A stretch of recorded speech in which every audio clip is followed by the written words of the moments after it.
Oh, I have to go to Preparing. Boom. What a special day to have a chance to share a few minutes with the one and only Katie Gore. It's always a pleasure. The background is predictable, the hair is not. So let me tell you a little bit about, my name is Uri Schneider, in case wasn't clear. So lead the team here at Schneider Speech. And yesterday we had such an incredible meetup, and it's actually a good segue. We met up with parents, we met up with teens, co-hosted with Cody Packer. The parents meetup, we had 2 parents whose son is going into an elite military unit, and offered tremendous insight and the complexity of the journey, and it still continues to be.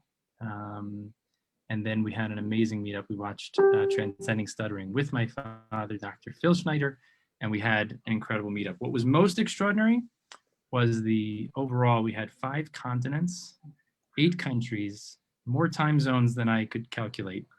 And people just stayed on and on and on. And one of the exciting things that happens when you have this interconnected world is you get people from all over the place. So there were some people that logged on from Chicago. And it was so wonderful as they gave me their questions, as they were sharing their dilemmas when it comes to issues of social difference, of different learning styles, and also stuttering. I was able to give them the names of trusted colleagues, and I thought of 2 people in Chicago. One of them is you, Katie Gore in SpeechIRL. Another is a future guest of mine, Kristen Camella.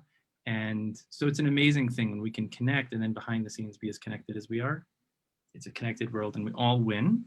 And let me just say this. We'll have another meetup on October 18th. So if anyone wants to save the date, October 18th, we'll have a meetup for parents, for teens and adults. But right now, I know Adam is watching, and anybody else that's watching, please share, please comment, please put your questions. We'll try to get to everything. Katie has not done this before and said she's trusting me to steer us here on this maiden voyage, and I couldn't be happier. The only reason I didn't have Katie first is because I knew she was hesitant. So I figured I'd iron out the kinks with all my previous Facebook Lives so that we'd get this one right, because this one is special. Katie Gore is the leader of SpeechIRL, and that just is tipping and scratching the surface. She's also founder and leader at Shared Voices, which is a home for people who stutter in the Chicago community, and she can tell us more about that. She also teaches and she also leads in the profession.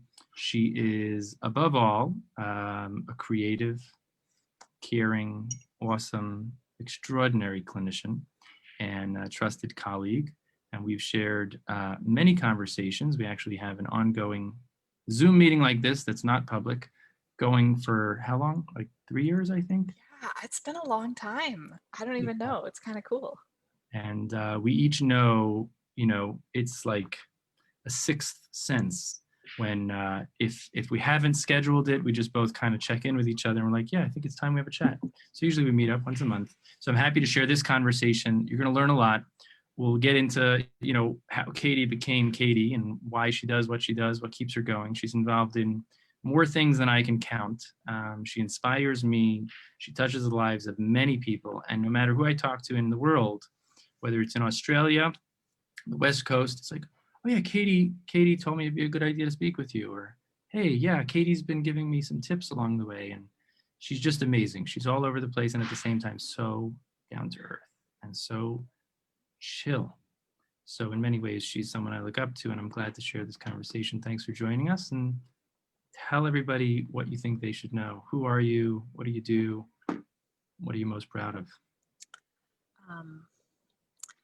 Gosh, okay, let's see. I've never been good about this talk about yourself question, which is a really embarrassing thing when you work with professionals and you're working on elevator pitches and they're like, so what do you do in 2 sentences? And I'm always like, I color my hair every couple of months, and I like to read comics. That's a great start. That's a great start. My name is Katie. I color my hair every couple of months, and I like to read comics. So let's lead with that, Katie. Why do you color your hair? Number one, and number two, like, what does that mean to you? And number two, is there anything we can interpret into understanding your state of mind, state of being, emotional states based on your hair color? Well, apparently in anime, which I'm not a big anime person, but I married someone who's really into anime. Hair color is a very significant part of a person's personality. So if you know anime, you can tell when you see the color of a person's hair, if it's green or blue or orange, that will tell you something about them. Mine changes frequently, so I don't know what that says, but I don't know. I think it's more of why not? Why not do it? Yeah. And I think, and that actually, that philosophy, when, all the business conversations we have and the therapy conversations we have, I think in our field, we're trained as speech therapists to be very well, why are you doing something? What's the reason? What's your evidence with this? And I've heard to be like, well, why wouldn't you do it? Why not do it? And I haven't found a compelling reason not to color my hair, so I'm going to keep doing it. When did you first color your hair? Like, how old were you the first time? Oh gosh, I mean, it wasn't until maybe 8 years ago. And I actually, it was something I always wanted to do, and I put off doing it in my life for as long as I could because I knew that once I started, I would never go back. It's why I don't have any tattoos, because I'm quite sure if I got one that I would be very multicolored all over. And so hair is a very transient sort of, you can change it out in a couple months. It grows out. Cut it off. No problem. Cool. So That's the hair coloring. I'm glad, I think the tattoos, yeah, it's more of a commitment. But why not?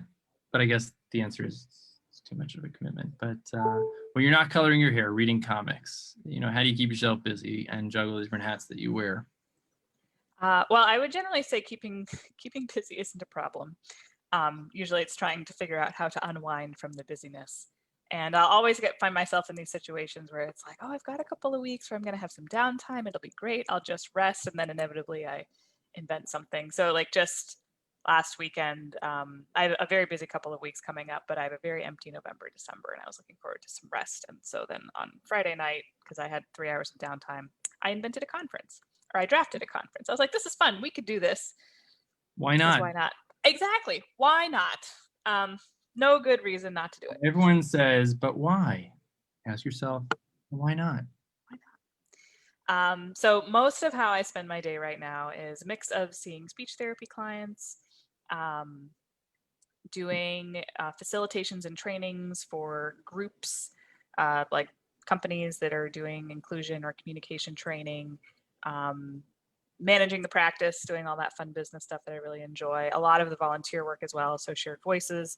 I've also recently gotten involved with the Illinois Speech and Hearing Association, the state organization for SLPs, on a diversity, equity, and inclusion task force. And I'm also assisting with a project with the California state organization. They're doing a series called Kasha Convos that's having conversations about issues of diversity and equity in the speech pathology field. So that's mostly what's keeping me busy right now. But Wow. I'm not commuting, so got all these extra hours that we didn't used to have. That's right. Well, this is it's easier in some ways to meet up than it is when we're both, jumping around all over the place. Why did you grew up in Canada? You currently based with your husband John in Chicago. John is awesome and beyond description, even more multifaceted than Katie, which says a lot. And it was his hair is not as interesting, but yeah, hair is not his thing. He's got a great beard though. His beard is like on point. He's got it going. I've been consulting with him. We're working on it, but the why not on the hair color ain't happening over here, Katie. I had the privilege to be at their home, hosted in their home with my dad. We had some kosher deli sandwiches, and then Ruben Schuff flew in from Nairobi, I think, on that night. That was really fun. And Ryan Milliger was there. It was a lot of fun. Shout out to Ryan. So how did you end up doing this? Like, what brought you to speech therapy and kind of gave you the fire that you have to do what you do? I don't remember if I've told you this story or not, but I get asked that question a lot. People ask, how did you get here? Why do you do what you do? So my story is I've always loved language and communication. So, I was going to universities when I was in high school and finding the linguistics department in the bookstore and just like buying textbooks just because I thought they were interesting. I remember both of my younger brothers had to go to speech therapy when they were kids for S. And I was so disappointed that I could not go to speech therapy because I thought it sounded super fun. They did not think so. But they would go and then they'd come home and they had their words they were supposed to practice. And so I said, well, I'll help you practice the words. So my middle brother, I'm the oldest, but my middle brother had wanted nothing to do with this. So that exercise did not last very long. My youngest brother, being the youngest, sort of was made to go along a little bit more. He was a little more pliable. And I enjoyed it greatly. I don't know that they particularly enjoyed it. But then in university, I studied linguistics. I went to the University of Toronto, which is where I grew up, in Toronto, and studied linguistics there. And my plan at the time was to take a more academic career track. And people would ask when I was in the major, what are you going to do with that degree? Because what does one do with a linguistics degree? They said, are you going to go into speech pathology? Because that is sort of the only practically employable thing outside of academia that relates to a linguistics degree. And I would say, no, I have no interest in doing speech pathology. So I graduated in 2008 from undergrad and did not get into an academic program. I didn't really apply that many places looking back, but sort of wasn't sure what I wanted to do after that or how I was going to make that move from, undergrad academia to what's going next. So I took a job and working for my father and his business partners' small financial firm in Toronto in 2008, which was a really interesting time to work in a small financial office. So that was a very eye-opening experience as a young person, fresh out of college, where there's this whole global financial crisis happening. It was an office that was shared by a number of small firms. I didn't work for all of them, but seeing these clients come in every day and the impact this was having on their life savings. And during all this, I was dating John when we had met on World of Warcraft, and he was had moved to Chicago. You kind of zipped right through that. Where did you meet? World of Warcraft, online video game. And it's funny because that doesn't sound like an online dating site, though, Katie. No, well, and at the time, this was 2008, I think, is when the iPhone came out. So this was pre-dating apps. Like eHarmony was around, but it was only a website. And this was back when meeting people on the internet was creepy. Not something. Like MySpace. Was MySpace happening then? I think so. Yeah, I think so. But meeting people on the internet was still considered kind of a sketchy endeavor. But we met on World of Warcraft. Yeah. World of Warcraft, for those of us less familiar, you've given me a tutorial multiple times. I'm a slow learner, but I'm getting it.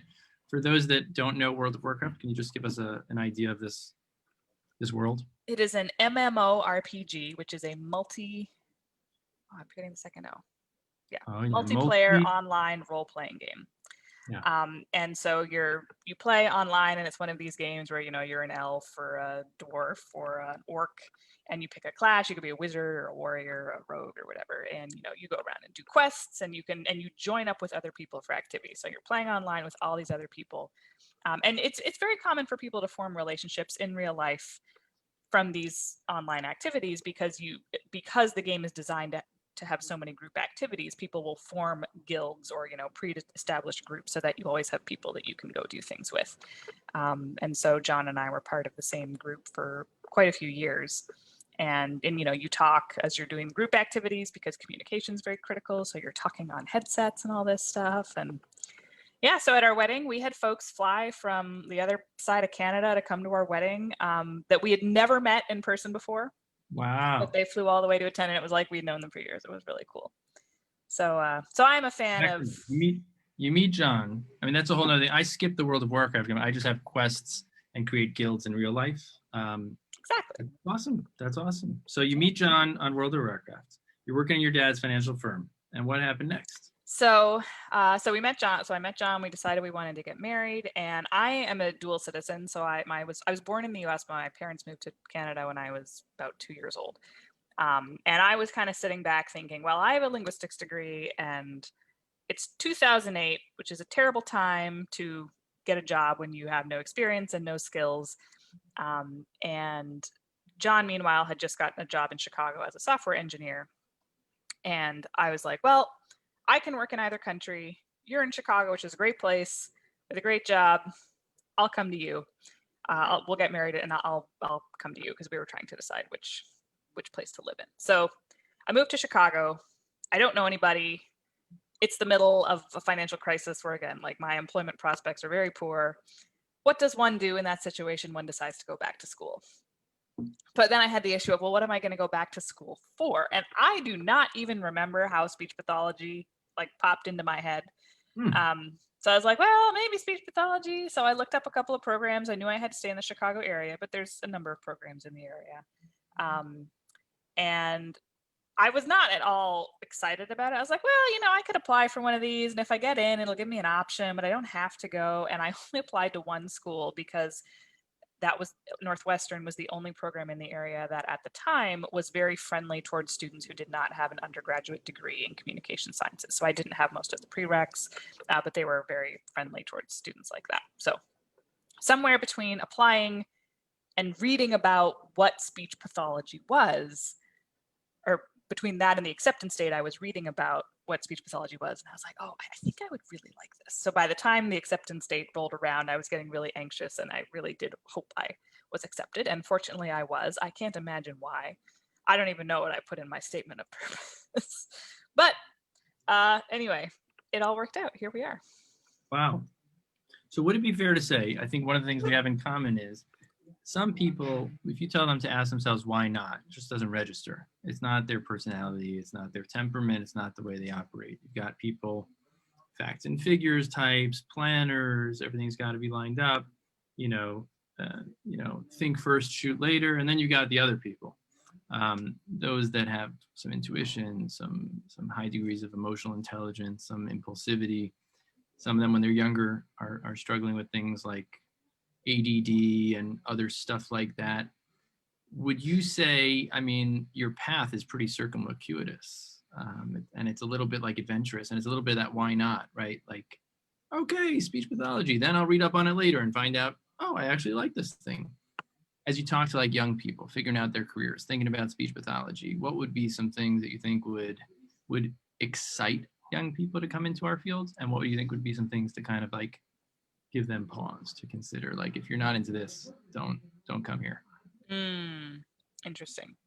Yeah, that's an interesting question, because I think a lot of people who do enter the speech pathology field, they do seem to have that. Ever since I was 12, I knew I wanted to be a speech therapist, and they're volunteering when they're in high school and college, and obviously that was not my experience. So I kind of don't know what to say to those folks. I think on the other side, people who find out about this later on, maybe while they're in college, so they still have time to sort of, take that graduate track. Or I actually spend a fair bit of time chatting with people who are interested in switching careers. So people who have previously had a career maybe for 5 to 10 years in, law or something completely different, and then they find out about speech pathology, and the whole aspect of helping people communicate really Right. speaks to them. And Right. they want, they've typically worked in a more like office type setting, and they want a career where they can really have that personal connection and personal impact. And that's, I really enjoy chatting with those folks. I think what They tend to be great. They tend to be great because they've got some real life experience. They have a sense of what's out there, and it's much more deliberate than making a decision when you're 19 or 12. Yeah. Yeah, I think when I was 12, the only really intentional decision I remember making was that I wanted to become a serious Beanie Baby collector. And I did pursue that for about a year. And anyway, it hasn't. Like, how far did you get in your? I had some pretty. I think I ended up selling my collection several years later for a pretty decent sum. Wow. But I did not stick with it for the rest of my life. So I had an ambition. I was going to deal in garbage pail kids. We had those trading cards, and then you had the babies. Yeah, didn't take off. Also, strange marketing, strange branding. Teenage Mutant Ninja Turtles really opened up all kinds of doors. Yep. Yeah, fascinating. So interesting. So what? At 12 years old, 15 years old, what was Katie like in relation to today? Like, what parts of the 15-year-old Katie are still alive and well, and what parts kind of moved on, morphed? Because I think of you, let me just say this, all the people I admire the most, and I'm thinking of some of our esteemed colleagues and friends, let's be honest, some people age and they stale and get old. And some people continue to have that youthful spirit, right? And I think some of the people we admire most, some of our shared mentors and people we look up to, are people who they're as passionate today, they're as driven today. I'm thinking of conversations with Ed Contour as he's on his way into retirement, or those that just can't retire. I'm thinking of Joel Stark, one of my mentors who passed away this year, who they're timeless, they're ageless, they never stop. And I think of you, although, you know, you're only 60. I mean, you have the spirit of a much younger person. You're not 60, but you've got that youthful spirit. So I'm just wondering, like, are there parts of you that have always been there? That have always, like, is there that younger Katie that just stays spry and youthful inside of you? Or this is like a whole new you. At age 12, you were a whole different person. You were much more different. I don't know. That's an interesting question. I think I can think of in a particular way, yes, and in a particular way, no. So looking back, I definitely have had inclinations towards creating things to help people learn. I have this memory of, I think I was in 7th grade, and I must have done something very obnoxious and bratty, as one tends to do when one is 12 or 13 years old. And my mom gave me a timeout. So I had to just, like, sit in a chair for 20 minutes and not do anything. Or this was before smartphones, so that would probably be especially tortuous today, but we were more used to it. I had more than one such opportunity. So what did you do with this one opportunity? But and I was a big fan of VeggieTales, which is an animated, sort of like a Pixar-esque animated series on sort of Christian Bible stories and lessons, but is all featuring vegetables, and they're quite funny, actually. I thought those are like those long, crunchy snack foods that come in a bag, the veggie. Those are Veggie Sticks, I think. Not VeggieTales. Okay. No, VeggieTales. So they'll, like, retell stories from the Old Testament using these vegetable characters, and they're pretty hilarious. Anyway, so while I was sitting there for 20 minutes, I came up with in my head an entire summer curriculum to do Bible lessons based on these videos. And then as soon as the timer was up, I, like, ran upstairs and, like, typed it all out on the computer. My mom was like, "Were you doing that while you were sitting there?" And I was like, "Yeah." And then when I was in 11th grade, I was homeschooled growing up, and then 11th grade was my first year back in regular school. And I was taking the history course, which Ontario was ancient civilizations was the 11th grade history course. And the province had just rolled out this new curriculum, and it was a beast, and it was not well tuned, as initial curriculum rollouts often are, and needed some work. And so at the end of the course, to do my teacher a favor, I rewrote the entire curriculum. Like, I took the requirements that the province had, and I said, okay, well, you had us do these assignments and these activities, and this was the flow, but I think this would be better. I wrote the whole thing and gave it to him. And then I was very disappointed the next year when he didn't use it. But so I don't know. Don't you think, I mean, just as you're telling that story, Katie, don't you think being homeschooled and being that kind of a mind plays into that spirit that you have today, that's kind of like, why not? And kind of thinks differently? I definitely think so. I think being homeschooled, there's this huge emphasis on education, and everything you do is an educational activity, but there's, I think, a more nuanced understanding of the form and the function of something. And so in a more traditional school setting, this is the form of education, so this is the form, and then this is the function that it serves. And, as a homeschool kid, I was like, well, that's the function, that's the educational outcome I need to get to. But there are so many different ways that we can do that. And I'm, so thankful for the homeschooling experience I had. I kind of felt like in some ways my education stopped when I entered regular school. But we did it. And at the time in Canada, a lot of homeschoolers would do that because you needed that official diploma to graduate. Otherwise, it would be very difficult to go to university. So I think that definitely has made me think in some roundabout ways, and have a dislike of doing something according to a system just because that's the system. That's the way it's always been done.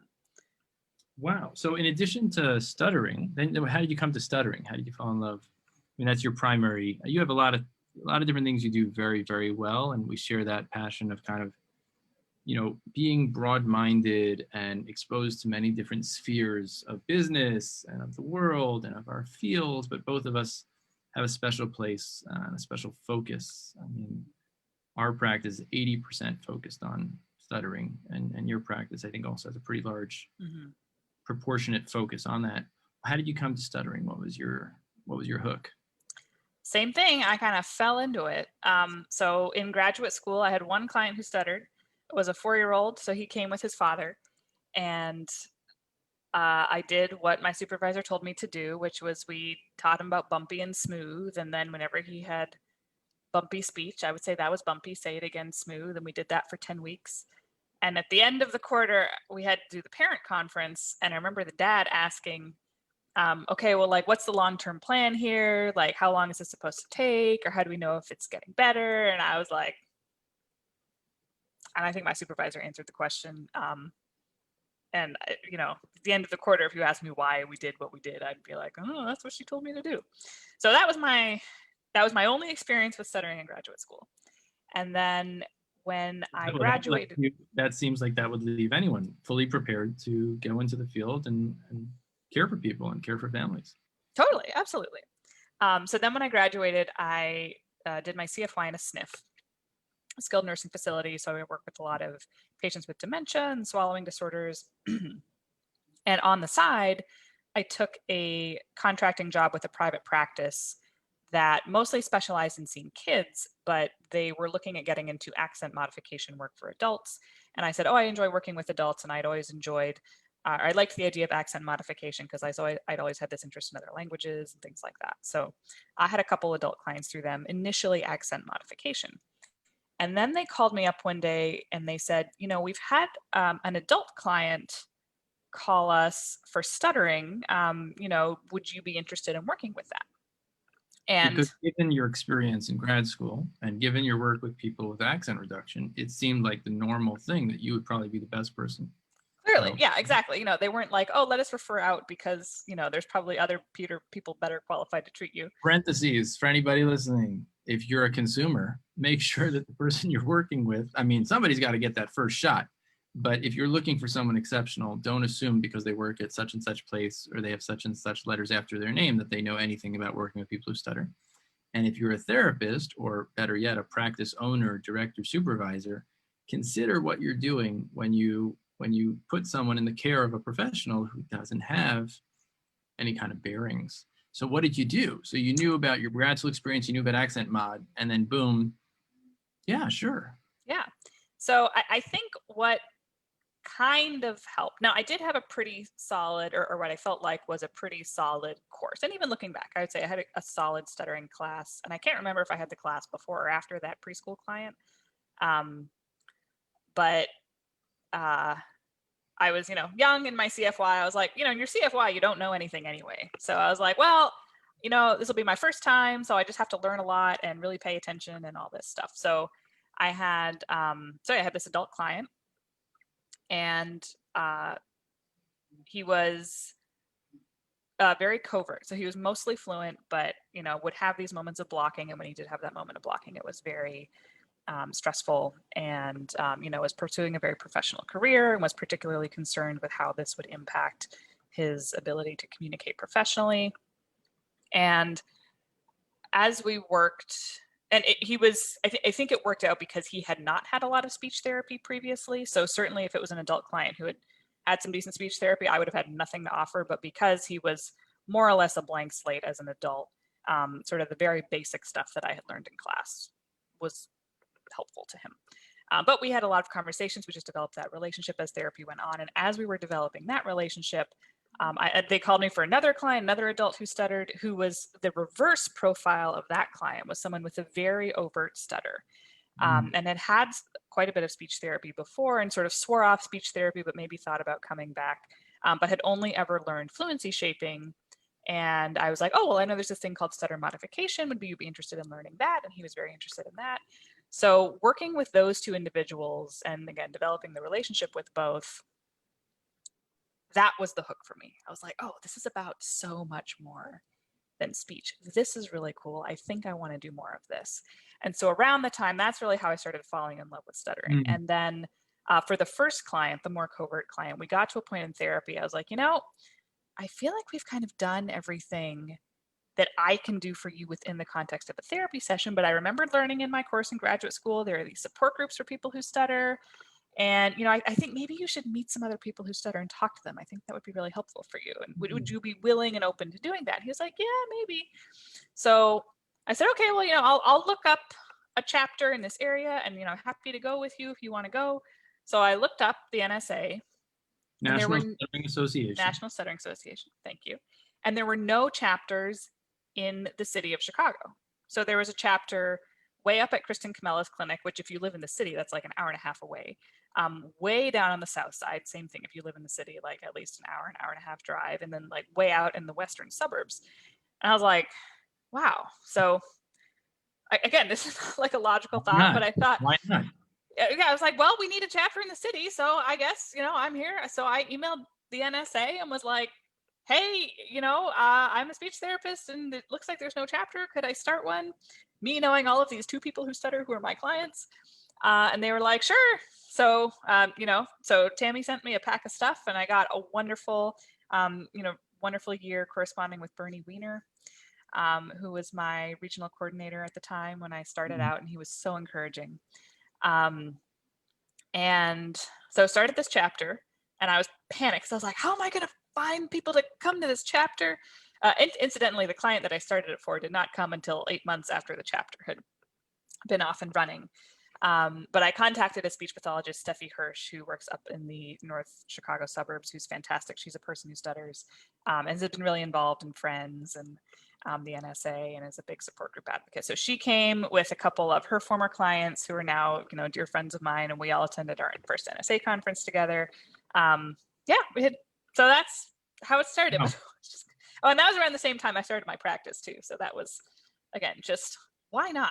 Like, no one would recommend doing things this way, but at the time, it's like, well, I could. I guess, my question earlier, and all my questions obviously are a little bit unexpected, but hopefully, good. I think there are a lot of people. When I was in grad school, I knew that I wanted, before grad school, I was one of those people. I grew up with my dad, Dr. Phil Schneider, living legend. And just being around him, who wouldn't want to do whatever he does? I mean, it was just so clearly gratifying. On the other hand, I didn't exactly have a lot of guy friends and friends who were becoming speech therapists. It just wasn't culturally in my circles. That wasn't what most guys were pursuing. But at the same time, I certainly didn't want to be in school for 100 years. So kept coming back to it. Yeah, I thought I wanted to be a speech pathologist. I couldn't even say it right, but I wanted to blaze my own path, wanted to do my own thing.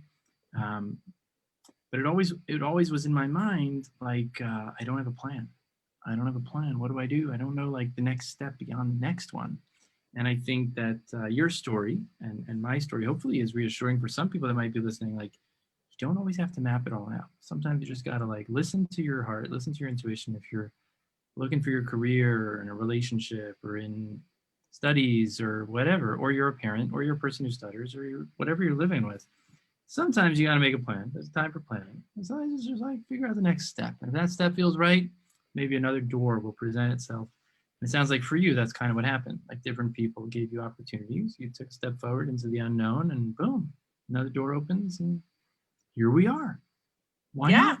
Yeah, exactly. Yeah, I would say I think, going back to your earlier question about what's different is when I was a kid, I was much more of a plan person. And so, when I was in university, I had this plan of I'm going to go get a PhD in English literature or linguistics and live in the ivory tower and read dusty books all day. And then that didn't happen. And that was really, really hard. But it sort of allowed me to get on this other trajectory, which is, I think, a much better one for me to be on. But that is something that even since I started the practice, I feel has shifted in my brain. And I think that when you run a practice or you start new things from a neuroplasticity standpoint, it does change the types of thinking skills that you have based on necessity. So I used to be a much more organized person. I used to be much more plan oriented, but then we met. And then, it just all, blew up. But no, I think, sort of being at the sort of in a creator role you do have to be able to just sort of have a very wide open view of the landscape and go after things that appear and be able to commit, but at the same time, not be too bound by the commitment, depending on what it is. Certainly if you're committing to other people, then that takes priority above other things. But say, this looks great, I'm going to do this for a while, but not have too many preconceived notions about where that will then take you, or what it should look like in 1 year or 2 years or 5 years. And so I feel like I do feel like I have gained creativity, and I have gained initiative skills and flexibility, and I feel like I have lost some of that planning and administrative and integrating skills that I used to have. But that's like, yeah, I do feel that that's because of what I've been doing. I think that's super interesting, and I just want to give credit to you. I would say, if you ask parents these days, or anybody, what's the, you think of impulsivity, which is associated with attention deficit hyperactivity stuff. What's the opposite of that? Is inhibition. And so it's not like impulsivity is all good or all bad. It's not like inhibition is all good or all bad. Inhibition is like that pause button, that filter before you kind of just run with that initial impulse. It's that pause that enables you to kind of determine, okay, should I run with this, or that might be dangerous and more dangerous than it would be fun, or thinking and deciding to then go with it. But a healthy dose of both. They're neither all good or all bad. The kids who are terrified to open their mouths, terrified to take a step forward, terrified to try out for the team, sometimes they have a very strong inhibition muscle that actually is not helping them in a way that's getting them forward, it's getting in their own way. And then you got the kids with impulsivity, which is a great gift, because sometimes they come off as very confident and they bounce back and they don't get rattled. But on the other hand, they're more at risk for some risky behavior of all sorts. And kind of, I think for me, you have always been the why not voice. Like when I'll tell you an idea and you're like, yeah, I think that'd be great. I'm like, really? Oh, okay, all right. And for me, it's funny because I came from being much more impulsive, and I probably acquired more muscle on the ability to balance that with some inhibition, the ability to grow muscles in the area of executive functioning and organizing. For you, it sounds like you used to be more of a planner, deliberate, thought out. The administrative side was like super lined up, and you've learned how to. And I'd like to suggest for you, and for anybody listening, the key is really, can we flex, and can we build muscle groups that complement each other, and in different roles and relationships and places, lean into more variety, as opposed to some of the people we meet. And it's not just people we meet, and I'm not suggesting everyone we meet, but some of the young people, children, adults, professionals that I meet in our practice. Sometimes one of the challenges they have is they're very good at what they do, but if there's anything to the left or to the right of that, they get very rattled. And so if we can help them not become different, not shed their previous strength, but just add to their repertoire, I think that's what it's about. So I'd like to suggest for you, it would be short selling yourself to say that you don't have the administrative, you lost that. I mean, tell us about your practice. Tell us about this new initiative that you've put out, a new model of thinking about stuttering therapy. And I know that you guys have acquired a new platform to be able to help speech therapists. So can you tell us a little bit about the model and about what to expect from you guys in the next 3 to 5 years? No, I can't tell you what to expect in 3 to 5 years. Okay, that goes to the planning side. How about you go with the why not? Just go with the dream. What have you have lined up already, and what's exciting? What keeps you fired up, and what's I can tell you about the next 3 months. Probably 6 months is safe to project. Right. We'll meet up like 6 times. By the time that happens, we'll meet up 6 times and we'll propel each other forward. So it's going to be great. I have a sneak peek at some of this. I'm super excited and proud and can't wait for it to come to life. So I'd love for you to just have a chance to share that with other people. Yeah. So yes, I can share about that because it should be out very soon. This 3 E's model, which again, sort of was born from last year leading up to the NSA conference. Courtney said, hey, we should present something about how we do speech therapy at SpeechIRL, how we do stuttering therapy, and sort of our kind of agnostic philosophy when it comes to methodologies, which is, and that this is part of the 3 E's came from something you said. We were having one of our wonderful conversations, and we were talking about when someone comes in for therapy and they ask you, what's your approach? And I always love what you say, because you said, I tell people we don't have an approach. The approach is Our you have a approach person, is not to have an approach. right? You have a person in front of you, you listen to them, and you do the best that you can to help them. And that's the approach. And always loving that philosophy and sentiment. And that's where, I think you and I share that very closely. And so thinking about, okay, well, how do you sort of teach that if you're going to present that in a structured way, in a way that could be useful and accessible for someone who maybe isn't as comfortable with therapy. So Courtney was the one who started it off by saying, hey, we should present this. So she put in a proposal, except we didn't really have it fleshed out. And the NSA workshop proposals are pretty minimal compared to something like ASHA. So you can submit something and then kind of figure it out, work it out once it's accepted. Right. So that was sort of the situation we were in. We were like, okay, now we have to present something. And I had come up with this 3E's acronym about 3 or 4 years ago, when I started teaching graduate students. And I just had it on one slide, and I was always trying to come up with like quick, easy things. If you're teaching someone who's brand new, what's something simple but impactful that they can hold on to, that they'll remember. And so I had specifically come up with it for school age stuttering. Yeah, I'm on the edge of my seat. For those of us who don't know, 3E's. 3E's, sorry, I'm just referencing, I haven't even said what it was. So the 3E's are, to me, the three major areas that should be covered within stuttering therapy. And that stands for ease, like easiness of speech, making speech easier, making it easier to talk. Education, so learning about stuttering and learning about the world of stuttering, learning about yourself, learning about other people, and empowerment.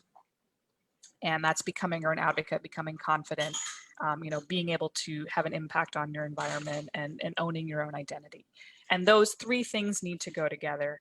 And it was coming up with that acronym was inspired by the ABCs model, ABCs of stuttering: affective, behavioral, and cognitive, which has been around in the field forever. And I think what's great about that little acronym is it's been really effective at getting clinicians to tune into, okay, there's this whole iceberg thing going on. Now, whether or not they're effectively doing that in therapy is a question mark, but at least I think it's done a pretty good job of putting it on the radar that you need to be aware of all these three components. And so I was thinking, okay, so that's helpful. The problem is that doesn't tell us what to do in therapy. So it kind of creates a tricky spot for clinicians who want to do effective stuttering therapy, but they don't feel comfortable with it.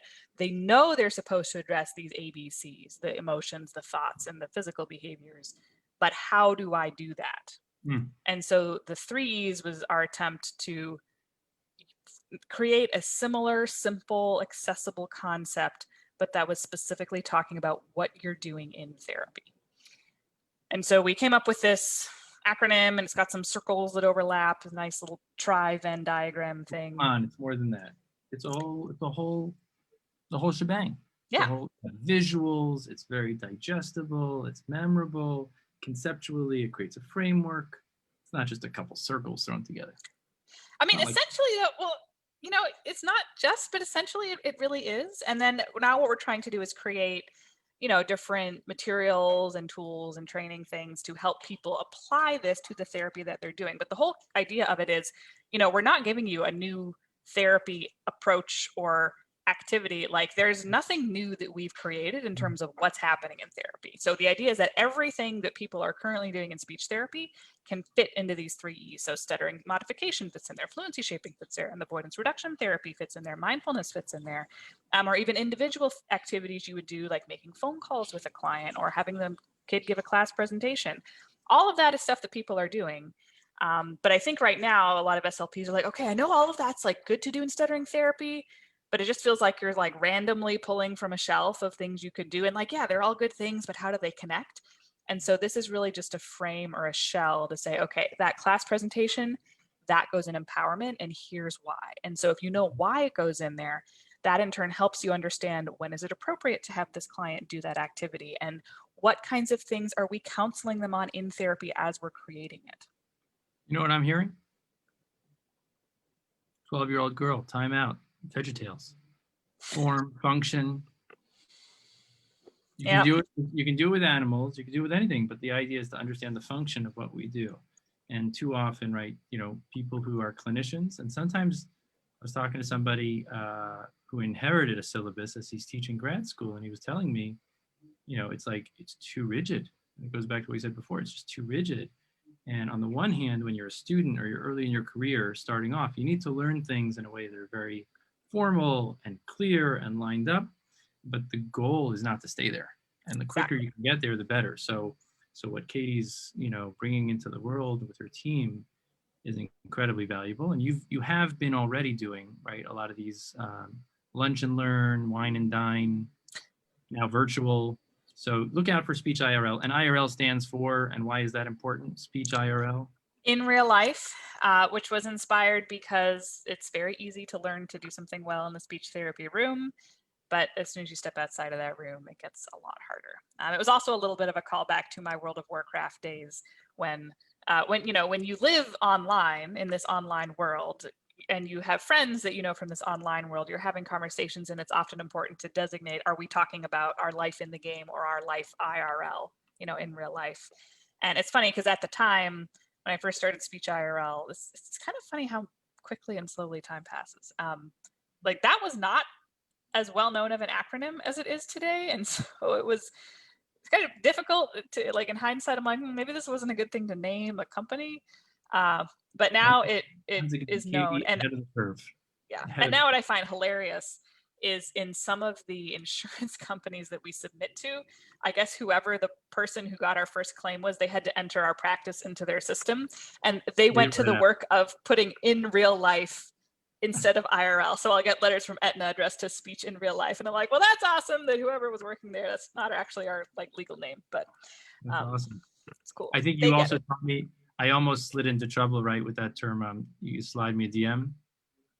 Yeah. So like figuring out the slang stuff and the Urban Dictionary is very important. So if you need that kind of help, Katie is your person.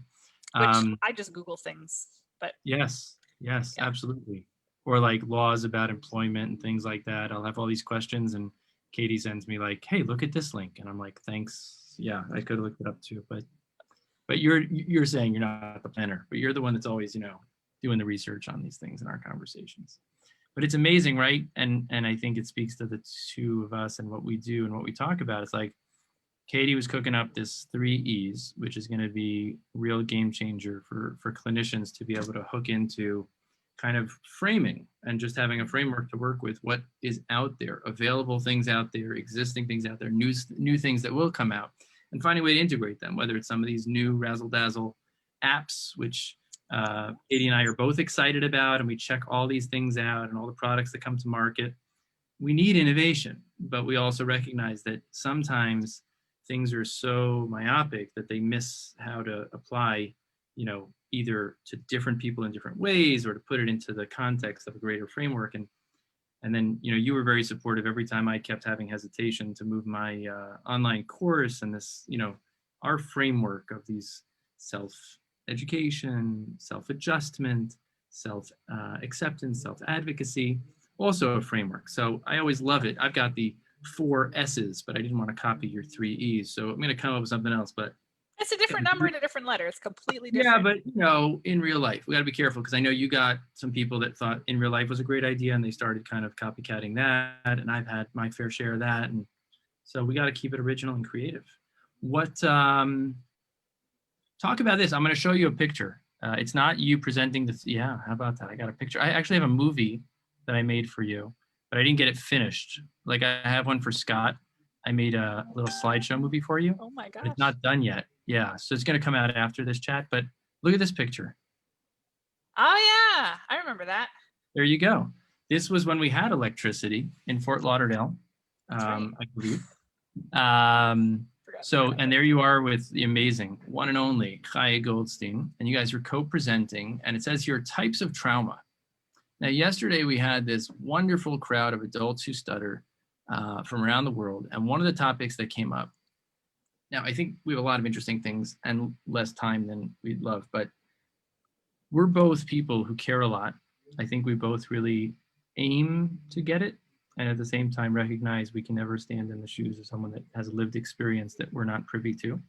But I think we both really aim to listen and to understand people.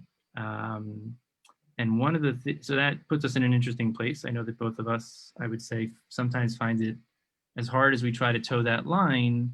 Sometimes people will feel like, well, you don't get it, you don't know, you're an outsider, you're a professional, what business do you have here? And it's an interesting tension. So I just want to put that on the table for people that are on either side of that. We've talked about it also with what's going on in America. Like, for those of us that try to be empathic and connected and have crucial conversations, how do we have those conversations and do it in a way that is supportive and also at the same time be received, and you know, when we take that risk and be vulnerable to do that. And you've been instrumental in helping me in some of the conversations I've had here on these conversations with different people, but to the point of these adults, people who stutter, and out there's a lot of talk about, well, isn't stuttering based on emotional trauma? You know, it must be that somewhere along the way there was some event, right? And that picture of that presentation where you gave, talking about trauma, big T, little t, and tell us a little bit about what does that mean, big T, little t, and what role does trauma have in stuttering? And then at the same time, where does it kind of not necessarily, people take it a little bit too far in terms of looking at the role of trauma and stuttering? I think that's something you and I could shed some light on. Yeah.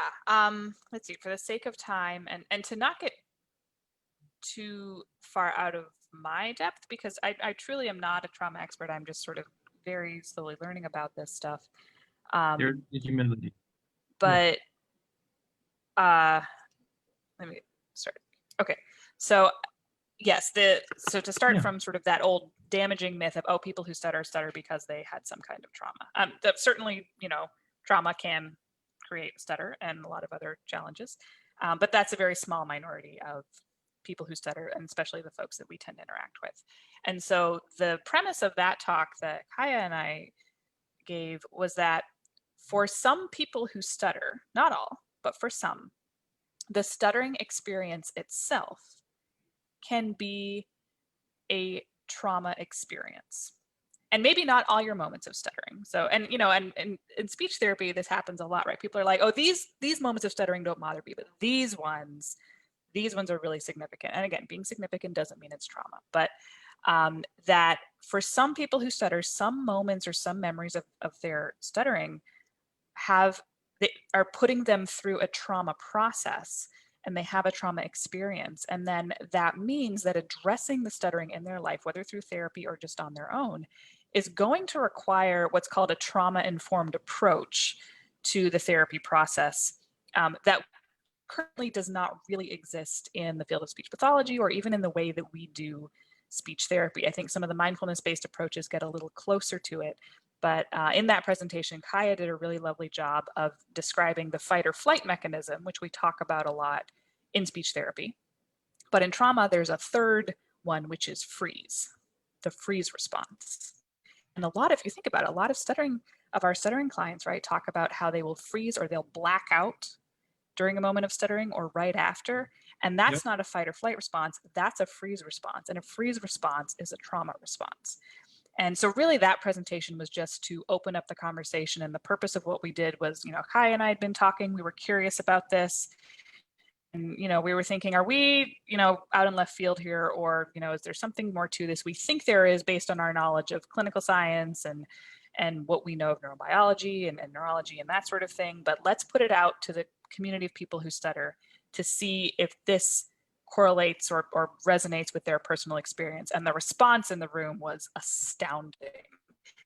Was very, very powerful. So that was the kickoff there. And we haven't really done a lot with it since that presentation, which I do feel bad about. But there's been more also in speech therapy in general as a field, more awareness of trauma-informed approaches, but not necessarily from the standpoint of the communication experience specifically could be traumatizing. It's, you know, working with students in certain areas where they have experienced other trauma in their life. But, you know, the correlation and the relationship between, you know, living with a stutter or living as an autistic person or living with ADHD.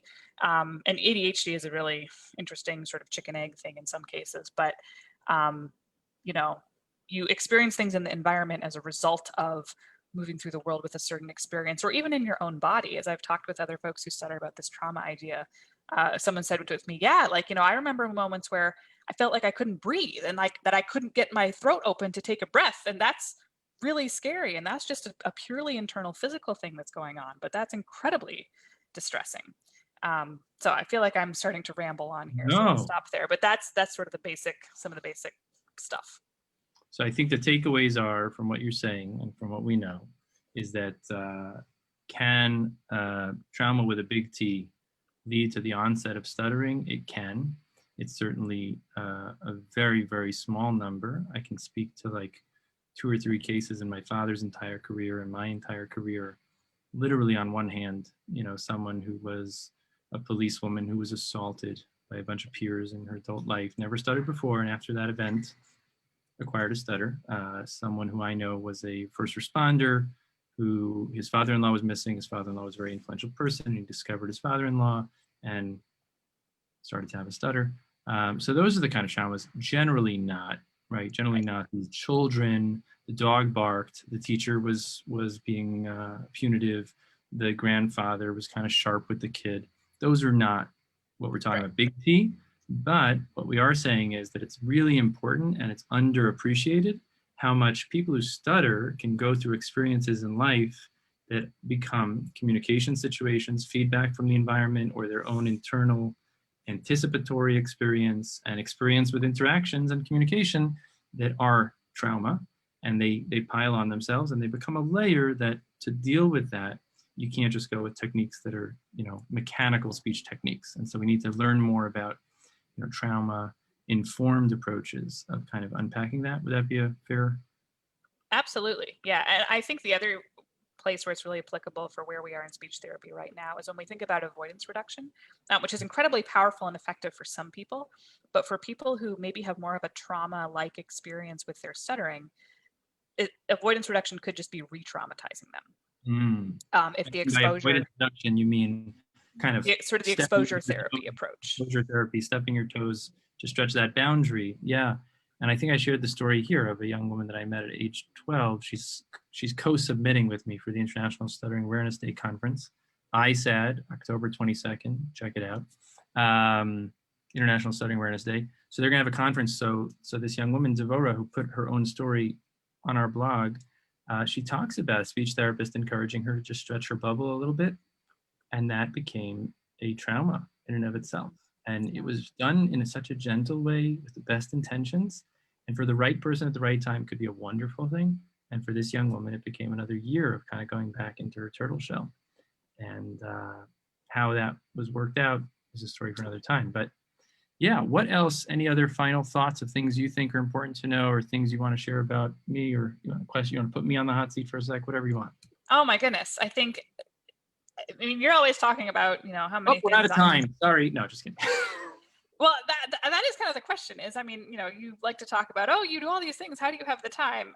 I could say the same, except more, because I don't have children and you do, and you are an amazing father and you run an amazing practice and do all these, have these conversations husband as well, 8 times a day, as far as I can tell. So yeah, in addition to these conversations, what are you doing right now? Oh my, come on. You know that. I mean, what else am I doing? We're figuring out how to navigate the uncertainties in our home, living through this situation and trying to be cautious, but also maintain a semblance of normalcy. And by normalcy, I mean like keeping healthy routines while at the same time being vigilant to be careful with masks and hand washing. So I'm experiencing a tremendous amount of anxiety and a tremendous amount of concern for my own well-being. I don't want to end up in quarantine. I don't want to get sick. I'm worried about my loved ones. I want to create an environment at home where suddenly we're playing different roles. We're not just mom and dad, but we're, phys ed and teaching and disciplining and motivating and school counselor and all that. So I'm experiencing all those things. I would say that's one thing that's going on that I can't ignore. I'm driven by these conversations, which kind of accidentally happened. The feedback has been tremendous, and I appreciate the feedback, and I need it to keep it going. So feel free to send feedback or pop your reviews on Facebook or share or whatever. The meetups for parents, teens, and adults is a magical thing that we started right at the beginning of COVID. So we're going to keep that going. So October 18th, we'll do it again. When you see someone come on and like share their story, and you see what that story means for someone else, and they start exchanging each other's information, either privately or publicly, and you know that you've been a bridge for two people to connect, and they're going to connect beyond the moment that you end that call. How can we not keep that going? To see my dad go virtual and go to Zoom and realize you can really connect and help people. He's busier than ever and says he's doing the best work of his life. So as a son, that's a really exciting thing. And to see last night showing Transcending Stuttering, which came out in 2004, and to see it's as relevant and as resonant, and to have John Gomez there and Cody Packer there and so many other great people say, yeah, when I saw this in grad school, this inspired me to make my film. So keeping that, current. And then the newest thing, the most exciting thing I think we've talked about is closing the gap between great resources and things that those who are looking to go further and looking to speak more freely, speak more courageously. There are great resources out there, and sometimes they're very far away, or there are barriers of access for too many people. And there's so many barriers. There's no time, there's a distance to travel, there's licensure issues, there's money. And so we've been working for years, and with your help kind of pushed it out. And we now, if you go to our homepage, schneiderspeech.com, you can tap in and buy the online course. It's a self-help, self-driven journey. If you join now, you get in early, and you really can help us co-create version 2.0. So it's been informed by a lot of great people from the international stuttering community, not to mention the early stage, which was very much influenced by you. And it's the same idea. It's a framework. It's a framework for life. It includes all the tools and things that you can do practically in real life, without saying that over and over. But at the same time, it's a framework for people to become independent and run their own process forward. And for others who want more support, we've got a group course that's built on that. So you get the full online course, but you also get a series of 8 meetings. And in those 8 meetings, kind of walking people through that process. And then, of course, we do what we do, private therapy, and cautiously reopening the offices based on the neighborhood and the situation on the ground. But I think, like you, just why not? Why not? Trying to do things in a creative way to show up and meet the needs of the day and be creative and get out of our boxes of limitations and think differently. And I think if we can stay safe and stay strong, I've said this again and again, it's a time, necessity is the mother of invention. So this is a time of necessity, and we can all give birth to great innovation if we keep the conversations going. So I'll take that as a transition. Katie, I have the utmost admiration. There are, and I'll say it here, and I know I wrote it in the description, there are a few people that I respect, admire, and turn to for counsel in the way that I do to you. And I'm eternally grateful for the time always and now. And I have great admiration. If people want to contact you, to work with you, whether it's in the realm of speech therapy, whether it's engaging on shared voices, whether it's in terms of consulting for companies, learning more about diversity and inclusion, what's the best way to reach you, or one way or many ways? The best way to reach me directly is my email, which is Katie, Katie @SpeechIRL.com. You can find that on our website too. We do have a contact form. So if you want to get in touch with me directly, that's my direct email. I am on social medias, but I am not always great at following all those threads, and I lose communication. So I try to ask everyone to funnel everything to my email inbox. Email, not social. Correct. Yeah. Yeah. We do have Facebook page and Instagram. So if you want to see what we're up to, you can follow us on Facebook, Instagram, and Twitter, I think. But yes, communication, email is the preferred. And our website, SpeechIRL.com, we do put a lot of stuff on our blogs and try to disseminate and share things that way. So you can always check that out to see what's up. Some of the most thoughtful, well-written, articulate stuff, especially recently with Braden Harrington, there was great attention. And when the New York Times came out with a really weekly researched piece, it was none other than Katie Gore that stepped up and said, okay, let's fact check this. And her piece was just extraordinary and picked up by the Stuttering Foundation and others. So yeah, Katie's doing great stuff. Check her out. Everything she's up to, everything she touches has something special more than just a tint of blue hair dye. But why not? Why not? So I wish everybody a great day. If you want to see more about what's coming up, schneiderspeech.com. You can go to the homepage. If you want to see the lineup of upcoming conversations and events and meetups, schneiderspeech.com/events. Later this week, super exciting. We've got Pamela Mertz. We've got Rich Stevens from Australia. We've got John Clausing, who is a former client of my dad. And he has a great line. He says, for speech therapists to remember, listen, you're not the boss. You just work here. And remember, the client is the boss, whether it's a young 8-year-old kid, 15-year-old kid, 20-year-old person. I think remembering the agency of who's doing what is super important. So that's the lineup for this week. So much more to come. I hope we'll have another one of these. And I can tell you this, everybody, mark my words, you'll be seeing more of Katie on Facebook Live. Have a great Ah, day. I'm going to end the you live. challenged me. I thank you for that. Listen, I was going to do it in World of Warcraft, but I figured better to do it, face to face.